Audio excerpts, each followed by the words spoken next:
Oh, hell the fuck yes. I somehow just managed to, without getting a drink, bring up for a burger and fries at Whataburger, 15 bucks. Happy to pay it. I'm not even hungry. Well, kind of. But realistically, no, I was going to wait a few hours to eat. It's only 7. But I was passing by, and I swear, my God, my mojo is way down right now. So this will help, or at least it should.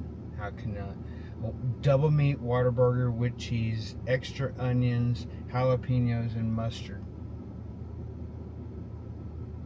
That'll do it.